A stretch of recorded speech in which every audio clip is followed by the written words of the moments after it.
সাহিত্যগৃহের পক্ষ থেকে সবাইকে আন্তরিক শুভেচ্ছা ও অভিনন্দন। আশা করি সবাই ভালো আছো।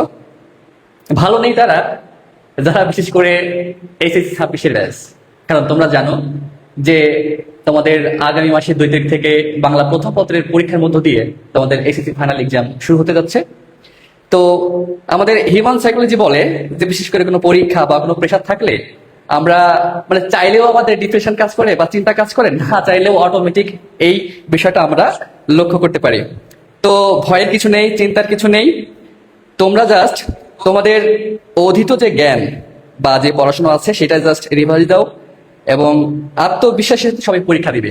কখনোই বৃথা চিন্তা করে বা ভেবে যদি সময় নষ্ট করো তাহলে দেখবা যে দিন শেষে তোমাদের পড়াশোনাগুলো মানে আগে যা করেছো সেগুলো ভোলার একটা বিষয় চলে আসবে।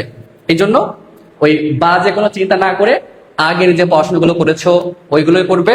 এখানে ঢাকা বোর্ড 25 সালে যে সমাজগুলো এসেছিল, একটা হচ্ছে কাগজ কলম, তেপান্তর, নবীনবরণ, মুখচন্দ্র, গণশিক্ষা, বনবাস, সিংহাসন, কাজল কালো। মূলত এই প্রত্যেকটা হচ্ছে সমাসের নাম।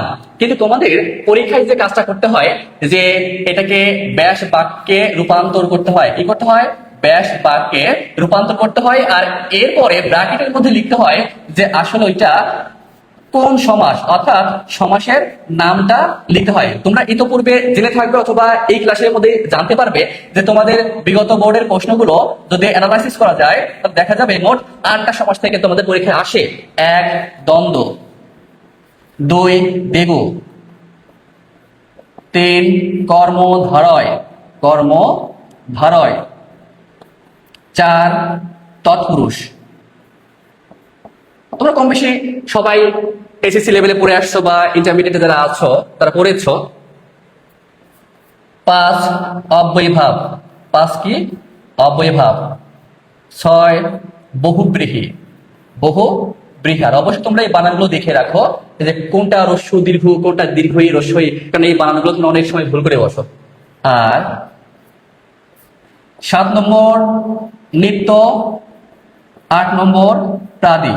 অর্থাৎ গড়ে এই 8 প্রকার সমাস থেকে তোমাদের পরীক্ষায় প্রশ্ন আসে। তো যেহেতু এখানে 8টা আসে, সেই 8টা আমরা আজকে ব্যাখ্যা করব, বিশ্লেষণ করব এবং দেখব যে ওই 8টা আসলে কোনটা কোন সমাস আর কেন ওইটা হলো সেটা নিয়েও আমরা কিছুটা আলোচনা করব। চলো, আমাদের প্রথম সমাস হচ্ছে কাগজ কলম। দেখো, সমাসটা দেখার পরে তোমরা যে কাজটা করবা যে পূর্বপদ আর পরপদ, মানে আগের পদ আর পরের পদটা আসলে কেমন অবস্থায় আছে, কারণ এই পূর্বপদ আর পরপদ দেখে মূলত আমাদেরকে ব্যাস বাক্য করতে হবে এবং সেটা কি সমাস সেটা আমাদেরকে নির্ধারণ করতে হবে। কাগজটা কি? এটা হচ্ছে পূর্বপদ, আর কলমটা হচ্ছে পরপদ। কলমটা কি? পরপদ। তা আমরা জানি যে সমাসে পূর্বপদ ও পরপদ উভয়ই প্রধান। যেমন দেখো, কাগজ কলম, কাগজও গুরুত্বপূর্ণ আবার কলমও গুরুত্বপূর্ণ। তার মানে এখানে পূর্বপদ পরপদ দুইটাই প্রধান। এবং ব্যাস বাক্য করলে বিশেষ করে যোজক হিসেবে ও এবং আর এই কথাগুলো আসে, এই যোজকগুলো আসে। তাহলে আমরা ধরে নিব ওইটা দ্বন্দ্ব সমাস। আর দ্বন্দ্ব মানে কিন্তু ঝামেলা বা মারামারি না, দ্বন্দ্ব মানে হচ্ছে জোড়া, কাপড় টাইপের কিছু একটা থাকে। তো যে সমাসে জোড়া বোঝায়, যে সমাসের পূর্বপদ ও পরপদ উভয় প্রধান, এবং যে সমাসটাকে ব্যবচ্ছেদ করলে বা ব্যাস বাক্য করলে মাঝখানে ও কথাটি আসে, এই যোজকটি আসে, সেই সমাসটাকে আমরা বলবো দ্বন্দ্ব সমাস। তাহলে প্রিয় শিক্ষার্থী আমার, আমরা এই যে কাগজ কলম এটাকে যদি ব্যাস বাক্য করি, এবং অবশ্যই খেয়াল রাখবা সমাসে যদি মাঝখানে একটা হাইফেন থাকে, কি থাকে? হাইফেন, তাহলে ধরে নিও যে ওইটা দ্বন্দ্ব সমাস। তাহলে আমরা যদি ব্যাস বাক্য করি তাহলে ব্যাস বাক্যটা কি হবে? তোমাদের পরীক্ষা কিন্তু এভাবে লিখতে হবে, কাগজ ও কলম। তাহলে কাগজ ও কলম ব্র্যাকেটে। তাহলে কি বললাম এতক্ষণ যে আলোচনাটা করলাম সেটা হচ্ছে সর্বসাকুল্যে দ্বন্দ্ব সমাসের বৈশিষ্ট্যগুলো ধারণ করেছে। এই জন্য আমরা লিখলাম কি, কাগজ কলম হচ্ছে একটা দ্বন্দ্ব সমাস। কি সমাস? দ্বন্দ্ব সমাস। দ্বন্দ্ব সমাসের আরো অনেক আলোচনা আছে, সেটা আমরা ধাপে ধাপে করবো। কিন্তু আজকে আমরা যে কাজটা করবো শুধু এই বোর্ডের প্রশ্নগুলো সলভ করবো, সমাধান করবো। দেখো, আমাদের পরের যে সমাসটি সেটা হচ্ছে তেপান্তর। পরের সমাসটি কি? তেপান্তর। আমরা যদি একটু ভেঙে দেই, এই যে তে যোগ কি আছে? পান্তর, তে যোগ প্রান্তর। এখন এই তে শব্দের অর্থ হচ্ছে 3, তে শব্দের অর্থ কি 3, আর এই প্রান্তর, প্রান্তর শব্দের অর্থ হচ্ছে প্রান্তর, প্রান্তর শব্দের অর্থ কি প্রান্তর। তে প্রান্তর, এটাকে আমরা ব্যাখ্যা করলে অর্থ পাই কি 3 প্রান্তর, অর্থাৎ চারিদিকে যে শূন্য যে অবস্থা, বিশাল মাঠ, এরকম কিছুকে বলা হয় তে প্রান্তর। তাহলে দেখো আমরা জানি যে সমাসের, তাহলে এই তে হচ্ছে একটা পূর্বপদ আর প্রান্তর হচ্ছে পরপদ। যে সমাসের পূর্বপদে সংখ্যাবাচক বিশেষণ থাকে, কি বললাম, সংখ্যাবাচক বিশেষণ, এবং পরপদে বিশেষণ থাকে, এবং যে সমাসের ব্যাস বাক্যে সমাহার বা সমষ্টি কথাটি আসে, আর যে সমাসে পরপদ প্রধান, এরকম সমাসকে দ্বিগু সমাস বলে। কি সমাস বলে? দ্বিগু সমাস। প্রিয় শিক্ষার্থী আমার, মনোযোগ দিয়ে কান দিয়ে ভালো করে শুনে রাখো, অথবা নোট ডাউন করে রাখো, খাতায় লিখে রাখো। যে সমাসের পূর্বপদে সংখ্যাবাচক বিশেষণ থাকে, পরপদ প্রধান, ব্যাস বাক্য করলে সমাহার বা সমষ্টি কথাটি আসে, এরকম সমাসকেই বলা হয় দ্বিগু সমাস। কি সমাস? দ্বিগু সমাস। তোমরা পরীক্ষায় এটাকে 2 ভাবে লিখতে পারবা। একটা হচ্ছে সরাসরি এইভাবে লিখতে পারো, তে প্রান্তের সমাহার বা সমষ্টিটা লিখলেই হবে। ব্র্যাকেটে লিখতেই পারো, দয় বাই রশ্মি গয় রস্য, অবশ্যই বানানটা খেয়াল করবা, দয় বাই রশ্মি গয় রস্য। হয় এইভাবে লিখবা, তে প্রান্তের সমাহার, অথবা এটাও লিখতে পারো, 3 প্রান্তরের সমাহার, 3 প্রান্তরের, 3 প্রান্তরের সমাহার, এটাও কিন্তু তোমরা লিখতে পারো। তাহলে তে প্রান্তর আর 3 প্রান্তরের, এইভাবে লিখবা। পরের যে সমাস নবীন বরণ, পরের সমাসটা কি? নবীন বরণ। এইটাকে যদি আমরা ব্যাস বাক্য করি, তাহলে ব্যাস বাক্যটা দাঁড়ায় নবীনকে বরণ। কি দাঁড়ায়? নবীনকে বরণ। কি দাঁড়ায়? নবীনকে বরণ। দেখো এখানে একটা কে বিভক্তি আছে। কি আছে? কে বিভক্তি। যে সমাসের ব্যাস বাক্য থেকে, যে সমাসের ব্যাস বাক্য থেকে বিভক্তি লোপ পায়, অর্থাৎ এক কথা যদি আমরা বলি, বিভক্তি লোপ পেয়ে যে সমাস গঠিত হয় তাকে তৎপুরুষ সমাস বলে। তাকে কি সমাস বলে? তৎপুরুষ। তো বিভক্তি জানি যে আমাদের 7টা আছে, প্রথমা, দ্বিতীয়া, তৃতীয়া, চতুর্থী, পঞ্চমী, ষষ্ঠী, সপ্তমী। কিন্তু তৎপুরুষ সমাসে প্রথমার কোনো প্রয়োজন নেই, দ্বিতীয়া থেকে মূলত শুরু হয়, দ্বিতীয়া, তৃতীয়া, তৃতীয়া, চতুর্থী, পঞ্চমী, ষষ্ঠী, সপ্তমী। তো দেখো এই বিভক্তিগুলোতে যে এই যে দ্বিতীয় তৃতীয় যে বিভক্তিগুলোতে যে শব্দাংশগুলো আছে, ওইগুলো লোপ পেয়ে মূলত ওই তৎপুরুষ সমাস হয়। যদি দ্বিতীয় বিভক্তি লোপ পায়, তাহলে দ্বিতীয় তৎপুরুষ, তৃতীয় বিভক্তি লোপ পাইলে তৃতীয় তৎপুরুষ। যেমন দেখো, শ্রম দ্বারা লব্ধ, অর্থাৎ শ্রম দিয়ে যেটা আমরা অর্জন করি, শ্রম দ্বারা লব্ধ, শ্রমলব্ধ, কি লোপ পাচ্ছে? দ্বারা। তাহলে দ্বারা দিয়ে করতে কি? তৃতীয় তৎপুরুষ। তাহলে এটা হবে, শ্রমলব্ধটা হচ্ছে তৃতীয় তৎপুরুষ সমাস। এরকম করে সপ্তমী তৎপুরুষ সমাস পর্যন্ত আছে। এছাড়াও বিভক্তি ছাড়াও আরো 3টা ব্যতিক্রমধর্মী তৎপুরুষ সমাস আছে। একটা হচ্ছে উপপদ তৎপুরুষ, একটা অলোক তৎপুরুষ, আর একটা হচ্ছে নং বা নয় তৎপুরুষ। সেটা আমরা পরে আলোচনা করব। এখন দেখো এই কেটা কোন বিভক্তির মধ্যে পড়ে? দ্বিতীয় বিভক্তির মধ্যে পড়ে। আর আমরা মাত্রই বললাম যে বিভক্তি লোপ পাবে সেই বিভক্তির অনুযায়ী তৎপুরুষ সমাসের নামটা হবে। তাহলে নবীন কে বরণ, তাহলে কে বা কাকে থাকলে যে তৎপুরুষটা সেটা দ্বিতীয়া, তাহলে আমরা লিখতেই পারি এটা দ্বিতীয় তৎপুরুষ সমাস। কি লিখতে পারি? দ্বিতীয় তৎপুরুষ সমাস। কি লিখতে পারি? দ্বিতীয় তৎপুরুষ সমাস। আবার দেখা যাচ্ছে বিভক্তি যদি তোমাদের খেয়াল না থাকে বা মনে না থাকে, সেই ক্ষেত্রে শুধু তৎপুরুষ লিখলে হবে, অন্তত বিভক্তির ক্ষেত্রে। কিন্তু উপপদ তৎপুরুষ, অলোক তৎপুরুষ, নয় তৎপুরুষ, এগুলো কিন্তু পুরোটাই লিখতে হয়। শুধু তৎপুরুষ যদি বিভক্তিটা মনে না থাকে, শুধু তৎপুরুষ তারা কি করে লিখতে পারো, কিন্তু ভুলভাল লেখার দরকার নাই। তাহলে দেখো, নবীন বরণ, নবীনকে বরণ, এটা কি হবে? দ্বিতীয় তৎপুরুষ সমাস। পরেরটা কি? মুখচন্দ্র। পরেরটা কি আছে? মুখচন্দ্র, মুখচন্দ্র। কর্মধারয় সমাস আছে মোট 3 প্রকার। এক সাধারণ কর্মধারয়, এক মধ্যপদলোপী কর্মধারয়, আর একটা হচ্ছে উপমামূলক কর্মধারয় সমাস। এখন দেখো এই উপমামূলক কর্মধারয় সমাস আবার 3 প্রকার। একটা উপমান, একটা উপমিত, আর একটা হচ্ছে রূপক। এখন দেখো উপমিত কর্মধারয় সমাসের বৈশিষ্ট্য হচ্ছে যে পূর্বপদে নাম থাকবে, পরপদে নাম থাকবে, কিন্তু তাদের মধ্যে যে কানেকশন বা সম্পর্ক বা উপমা ভাব আছে সেটা মিথ্যা। যেমন দেখো, মুখ একটা বিশেষ্য পদ, নাউন। চন্দ্র একটা বিশেষ্য বা নাউন। কিন্তু আসলে আমরা যে বলি যে চাঁদের মতো মুখ বা চন্দ্রমুখ, আমাদের মুখ বা কারো মুখে আদৌ চাঁদের মতো কি হয়? না, এটা জাস্ট আমরা কল্পনায় বলি বা উপমায়িত করি। তাহলে দেখো যে কর্মধারয় সমাসে নাউন থাকে এবং তাদের মধ্যে যে সম্পর্ক সেটা অসত্য, তাদের মধ্যে যে সম্পর্ক সেটা কি হবে? অসত্য। কি হবে? অসত্য, তাহলে কিন্তু সেটাকে আমরা উপমিত কর্মধারয় সমাস বলতে পারি। এবং এটার ব্যাস বাক্যে মাঝেও নাই থাকতে পারে, আবার শেষেও নাই থাকতে পারে। সেটা বসবে, শব্দ কোথায় বসবে তারপরে ডিপেন্ড করবে। যেমন দেখো, মুখচন্দ্র, এটাকে দুই ভাবে ব্যাস বাক্য করতে পারো। এক হচ্ছে মুখ চন্দ্রের ন্যায়, অথবা এটা বলতে পারো শুরুতে যদি চন্দ্র দাও, চন্দ্রের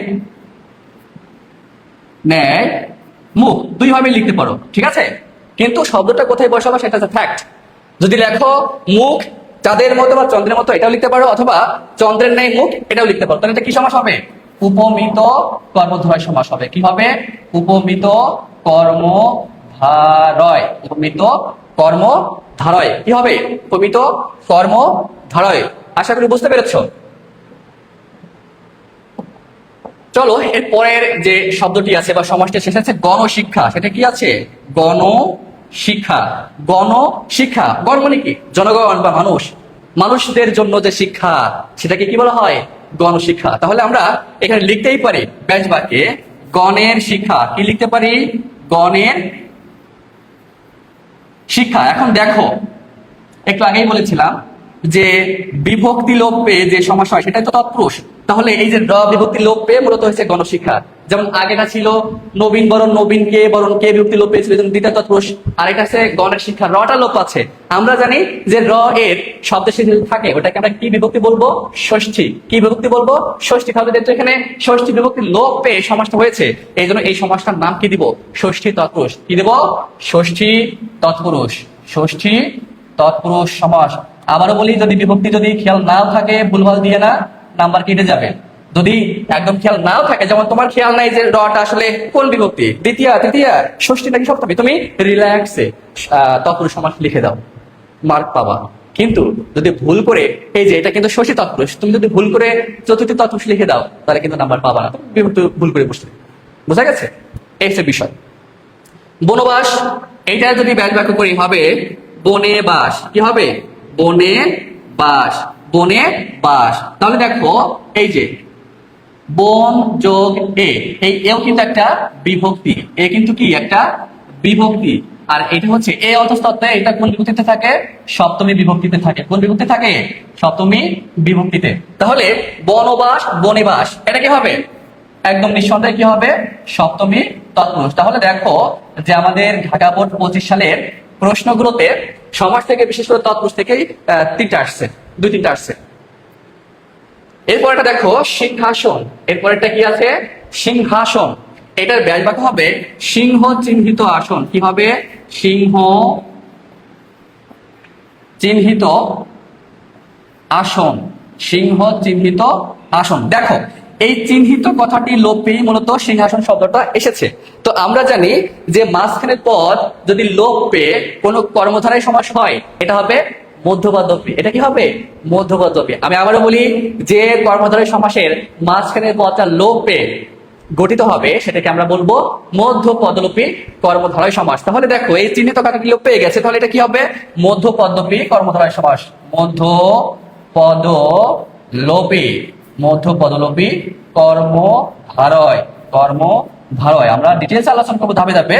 আজকে শুধু আমরা এই প্রশ্নগুলো ব্যাখ্যা করবো। তাহলে দেখো, সিংহাসন, সিংহ চিহ্নিত আসন, এটা কি সমাস হবে? মধ্যপদলোপী কর্মধারয় সমাস। কি হবে? মধ্যপদলোপী কর্মধারয় সমাস। এখন তোমাদেরকে যদি বলি যে যারা গোপালগঞ্জে আছো, গোপালগঞ্জ এটা কি সমাস? একটু কমেন্টে জানাও তো। গোপালগঞ্জ এটা কি সমাস? কমেন্টে জানাও। আচ্ছা, সর্বশেষ দেখো কাজল কালো। কাজল এটা হচ্ছে নাউন। কালো, কাজলের একটা বৈশিষ্ট্য বা গুণ, এটা কিন্তু অ্যাডজেক্টিভ। এটা কি হবে? অ্যাডজেক্টিভ। তাহলে নাউনের সাথে অ্যাডজেক্টিভ যোগ হয়ে যদি এটাকে সত্য উপমা বোঝায় বা সত্য কথা বোঝায়, তাহলে সেটাকে আমরা উপমান কর্মধারয় সমাস বলবো। কি বলবো? উপমান কর্মধারয় সমাস। কাজল কালো, ওই যে চোখে আমরা কাজল করি বা বাচ্চাদেরকে দেওয়া হয়, কাজল কি আসলে তো কালো। তাহলে কাজল আর কালো একই বিষয়। কালোটা হচ্ছে কাজলের একটা গুণ বা বৈশিষ্ট্য এবং সত্য। তার এরকম সত্য কিছু বিরোধ, যে আমরা আগে এই যে এখানে মুখচন্দ্র, মুখ নাও, চন্দ্র নাও, তাদের মধ্যে সম্পর্কটা মিথ্যা বা অসত্য, এটা উপমিত। কিন্তু আগে যদি নাউন থাকে, পরে যদি অ্যাডজেক্টিভ থাকে, বিশেষণ থাকে, তাহলে এবং তাদের মধ্যে যদি সম্পর্কটা সত্য হয়, তাহলে এই সমাজকে উপমান কর্মদর্শন বলে ব্যাড বাক্যে ন্যায় বসে। যেমন দেখো, যদি বলা হয় নিম তেতো, আরে নিম তো তেতোই হয়, এটা সত্য কথা না?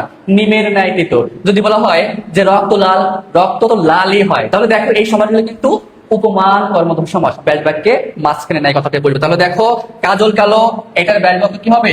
কাজলের ন্যায় কালো। এটার ব্যাড বাক্য কি হবে?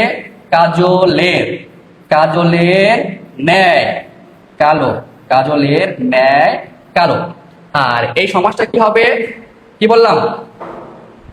সমাজটা কি হবে? কাজলের ন্যায় কালো। এই সমাজটা হবে উপমান কর্মধারয় সমাস, উপমান কর্মধারয় সমাস, উপমান কর্মধারয়।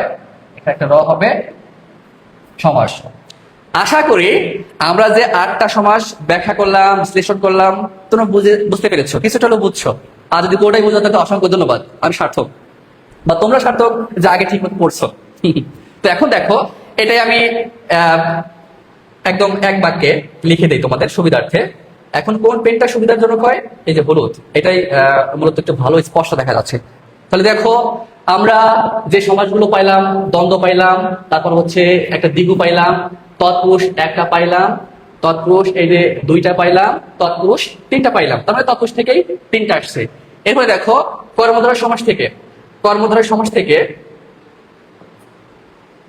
কর্মধারয় সমাস থেকে এই যে উপমা উপমিত কর্মধারয় সমাস থেকে একটা পেয়েছি, আর এই যে উপমিত কর্মধারয় সমাস থেকে একটা পেয়েছি। আর এদিকে মধ্যবাদলবী কর্মধারয় সমাস, তার মানে কর্মধারয় সমাস থেকে আমরা মোট 3টা পেয়েছি। দেখো, উপমিত কর্মধারয়, মধ্যবাদলবী কর্মধারয়, আর হচ্ছে উপমান কর্মধারয়। তৎপুরুষ থেকেও 3টা পেয়েছি, আর বাকি 2টা পেয়েছি দ্বন্দ্ব ও দ্বিগু থেকে। কিন্তু আমাদের পরীক্ষায় কিন্তু 8 প্রকার সমাস থেকেই হয়, দ্বন্দ্ব, দ্বিগু, কর্মধারয়, তৎপুরুষ, অব্যয় বা বহুব্রীহি, এটা হচ্ছে প্রধান 6টা সমাস। কিন্তু ব্যতিক্রম ধর্মী আরো 2টা সমাস আছে, একটা হচ্ছে নিত্য সমাস আর একটা হচ্ছে প্রাদি সমাস। এই মোট 8টা সমাস থেকে তোমাদের পরীক্ষায় আসতে দেখা যায়, মানে কি আসে। আর একটা আছে অলোক। অলোক আলাদা কোনো সমাস না, অলোক তৎপুরুষ হতে পারে, অলোক বহুব্রীহি হতে পারে, অলোক দ্বন্দ্ব হতে পারে। এগুলো হচ্ছে ওই 3টে সমাসের ভিতরকার একটা শ্রেণী।